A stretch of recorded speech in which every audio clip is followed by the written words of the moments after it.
Okay, hi. I'm usually recording from my phone, so I'm using my iPad today. And I don't know which playlist I'm going to put this in, so we'll just see how this goes. Because my dailies were supposed to be basically the unscripted, unfiltered, and uncensored, which is still, this is definitely going to include. But I did type something up today to help me keep on track for the information that I wanted to share with you today. Let's talk about something different, parenting, which I have not talked a whole lot about, and there is much to be said. Um, yeah, I don't think I have any videos up at all. So in this one, I at least want to give a little bit of background, and then we'll go into what I wanted to talk about today, which is I guess deciding to parent or parenting or struggles, different things that I have gone through in my personal journey before I became assertive. So, the background of what I wanted to share with you all is that, um, okay, so growing up, for those of you who haven't listened to me before, we're going to speed it up, okay? So, I was not the typical, I guess, girl in the sense of dreaming of the big white wedding and the two kids and the traditional structure of American culture back then. Okay, so I've talked about this before. The the traditional man, woman, two kids, the dog, the picket fence, and suburbia. While I do respect components of that, right? So um, I didn't think of that. I didn't even really know that I was going to become a parent or anything like that, okay? Until meet somebody and you're like, okay, maybe I'll do that, be a good parent, but if I do it, only one, okay? So till I met my husband at the age of 23. Okay, so I haven't discussed that much before. Okay, so that whole scene is not something that I really had dreamt about, right? I was really focused on my mission and cause and, hating the world, but really thinking I was going to be involved with teenage girls at some sort of point in my life or adopt something. I was going to be involved with youth or something like that. Okay, so I never had that biological need, which also made me, I felt left out of the scene because not that my friends were thinking about that, but just people around me, and even as an adult, it was just part of conversation, as in that's what you do. And if you didn't want to have a kid, again, with that comment, if you didn't want to do it, you were kind of like a black sheep. Um, so this is still like 20, 30 some years ago, right? Okay, so the traditional model. Okay, so what's interesting though is I babysat the neighbors' kids, and I did a lot of babysitting. I would always laugh about it because I would go and babysit and I'm listening to like my punk rock music. Sorry, my hair is always annoying me in these videos. Um, going to get ready to go babysit and listening to my punk rock music. And this is probably till I was about 18.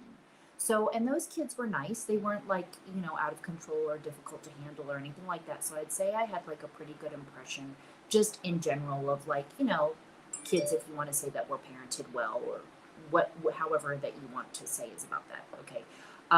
And then I went temporarily to work at a daycare in my like in this last couple of years, 18, 19. Okay, so there is my view on how I looked at kids. um, okay, yes, at that, so I never have talked about my love life very much, and this actually has to do in a huge part of my journey with the self-worth, right? Me actually thinking that somebody else is going to give me my worth. It made me feel valuable. So that's where I feel like I went wrong, and how I can talk about how cultural things and the focus around relationships and finding the one and all this sort of stuff, how I'm able to explain it today. Okay, yes, so I always wanted like the true love, and wanted to meet somebody who loved me as much as I loved them. And so that was about age 23. Okay, so now we've been together 22 years. I'm saying this out loud since I don't talk about it so much, and still kind of like each other. So that's for another show. Okay, so traditional concepts I definitely respected, like I said, of the structurally in the home And again, we could go into another whole area of the whole marriage thing and what I've learned about that. And, even at that age, not really understanding, like, why do you need a piece of paper to solidify a commitment? So that led me in another path of my journey of life of kind of just trying to understand culturally these different things that we've been taught and shown. And the whole living together thing, which I totally support, the not living together, so you can have your own separate spaces. But again, that's for another show, okay? We're talking about parenting here. Then there's also parenting together and when you don't agree on things, that whole scene. Okay, so I knew that if I was going to have a kid, it would only be one kid, if any. And I thought I'd be a good parent. Okay, I'm just going to do that with it here. So the reason for this show today, and specifically, I've been wanting to talk about parenting for a really long time, just in general, because again, my journey and what I went through, and I do feel in senses of like the way I wanted to discipline was different than the people around me, including my acquaintance friends, and then the school and the structure and different things of where I was at in community. And so I wanted to learn skills. I wanted to learn skills outside of the traditional model. If you look it up or you don't know much about it, or again, we've been following these traditions of authoritarian structure and spanking, right? Spanking, everybody has their own idea of what how they want to use it, if they want to use it, whatever it was. And I did not want to use it because I also didn't want to use it as a way. So, from what I know it to be, as like a way to instill fear. So, I didn't want my daughter to do something because she was fearful of me. This is just me, right? Even though people will say they want their child to fear them because they'll get them to listen. But I wanted to actually get her. So I wanted her to make the decisions based on, okay, I'm not going to do that again because I know a better way or a different way or whatever it is. Okay, so personal choices. Maybe that sounds too free sounding, but I just thought that I could do it without using spanking. Now, I did pinch her like behind her ear and things like that if we ever were in public and there was a situation where, she was just a little bit out of hand, but as a child, she really wasn't. So I didn't have to deal with that too much, but I can see to the points that when you get frustrated, right? That's what you want to do. So for me and my choice, I started memories I have is when she was rolling over her in her diaper and I couldn't get the diaper on, so I was like, I can't just start saying no to everything, plus I don't know that that was really appropriate to the issue.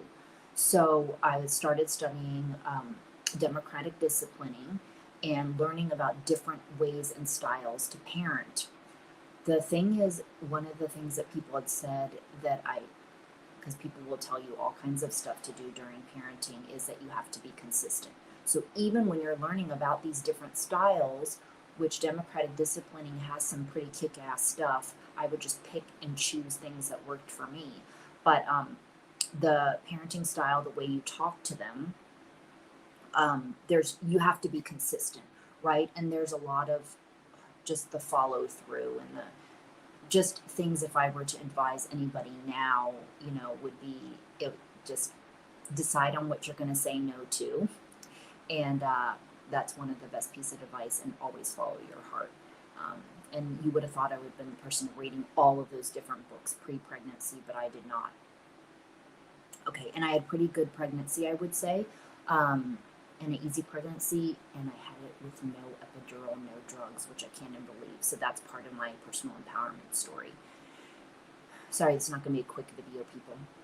Okay, so I started studying democratic disciplining, and there were a lot of things that were working for me, and I didn't find any groups or anything around me, so I was pretty much studying this kind of stuff on my own. I was a part-time mom, still as an esthetician at home, and so I learned all these different ways to kind of handle situations. And so one of the things I really, really love to is to give you an example of in that style. Not necessarily, we're not going to go into talking about the consequences because you guys can go if you want to learn more about this. It just takes effort and time, right? And a lot of following up and follow through. I really liked instead of saying don't run, you'd actually say walk. I liked that. And there were some other sorts of things. And I was always creating things on my own to get her thinking to make choices for herself. So I'm not saying by any means I was perfect at all. I just wanted to find other ways to deal with situations when I was frustrated, and not like to say that she was a difficult child, but she was a Scorpio. If you know anything about them, some of the traits are very true. And so they do test your boundaries and different things like that. And I was not assertive. So I was trying to diffuse also different situations with her, even in her energy and matching her energy and keeping myself calm and things like that. So parenting really, really, even with one child, I can only imagine having two, and the stress I would have in making, wanting to make sure that they get along.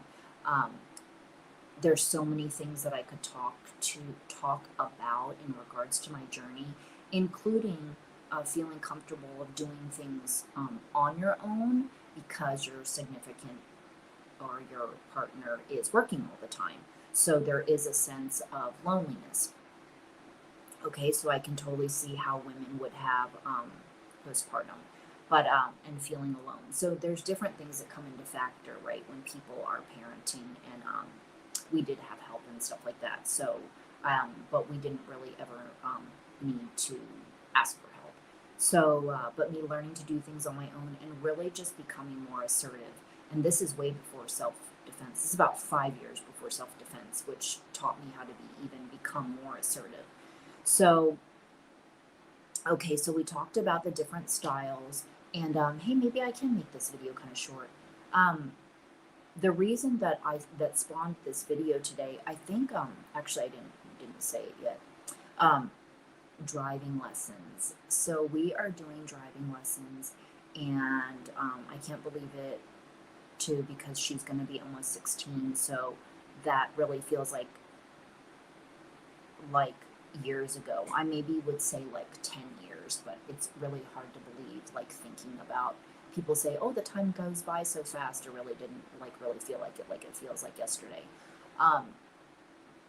So I don't know that people want to hear more stories of that. I just want to know, okay, driving. Okay, I was starting to get off track.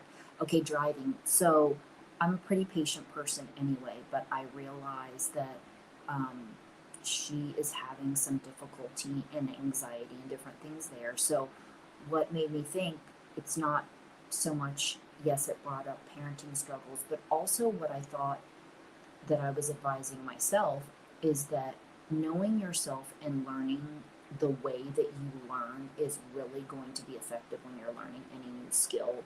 And I had issues growing up not thinking that I could accomplish anything, and realizing that just with practice, anything can be learned.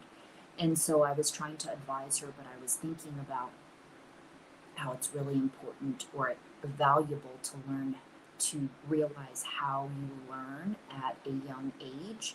And so we are trying to think of different ways that maybe can help her feel more comfortable when she's feeling those moments of unease.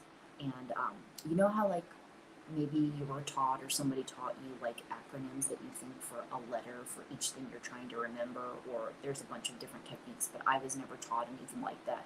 There's got to be something you can mentally do aside from positive self-talk when you're learning anything.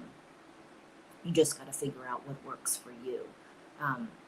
So to clarify in this video, to sum it up, is that parenting has its challenges like anything else, and I wasn't going to go into all the different things talking about that today, but this did bring up these different areas for me, and remembering on my parenting journey, again, outside the box in culture, with the people around me and the other parents that I was meeting. It's not really like I could ask anybody I knew because nobody else was doing this. And I'm sure that they had other struggles, but again, I wasn't talking to any of those people. I couldn't relate to them, and a lot of them, I don't even talk to really any of them anymore, which is interesting, from preschool all the way to 7th grade. Like, I walked away with one acquaintance friend, but just everybody. It was a lotto school, so I really liked it. It was both academic and had arts related things in it, and we did cool field trips and things like that. But it was still filled with people having their children in like three different activities and all that sort of stuff. And I've just never, growing up in the country, I'm I'm not against activities or anything like that. It's just we never connected with anybody who kind of had the same lifestyle with us. I think that's what it is. And so just kind of low key not doing very much, and definitely not having doing three different activities and not home all the time and running around and different things like that. So there wasn't a lot of relatability, um, being the type of people that we are and the lifestyle that we are in parenting. So I would say that um, we were, as parents, we were outside black sheep people. And so not following the crowd and different things like that, and home a lot, spending time together a lot around each other. And out here in Sacramento, so again, those of you who have listened to me before in Pennsylvania, it's totally different. I have not talked a show about that before in my experience, but California has just been a totally different experience for me, even 20 years here, and just how people live. It's not a judgment on anybody's choices of how they want to live, but this is also has been my experience in this community. So I told you the three different activities with the kids. Definitely, all of them were involved in soccer. Um, Most, I think, all were soccer. Um, some people have nannies, like they're stay-at-home moms, but they have nannies. Um, Two or more kids. Um, Both working full-time parents. What else? There were quite a few single moms, but again, we're looking at 10, 15 years ago. I don't know what's going on there right now. I just know people are always, constantly having kids. But that was going on around back then, and I just couldn't, again, relate to any of that stuff. And we were just doing different sorts of things. I was looking for volunteer work for her at a really young age, but you had to be, for my daughter and I, but you had to be a certain age. So that really delayed our work because I wanted us to start maybe when she was about 10. And the only thing really that I could get into was probably just doing something at my temple, because that's just, you can go there and sweep the floor or something. So I'm going to go ahead and end this now. Just wanted to add that little part of at the end there, that talking about my parenting experience, which I've never talked about before. There's a lot of stuff I haven't talked about, and so I'm gonna, within my playlist, kind of break it down so that you can go in and pick what you want to hear about. But it's definitely always, I feel like, about human behavior, relationships. Haven't talked about love yet. I haven't talked about what else have I not? Oh, family, like not feeling like you have a sense of family, since none of my family lives out here in California. My immediate family, the people that I like, and I'm still in contact with. So I've not talked about that. There's so many things I haven't talked about. So we will see where this takes me, because I'm gonna have to do a lot of talking if I were to record them all at once. So I'm just gonna let it flow. Okay, and that's all for today, and that's it. Talk to you next time. See ya.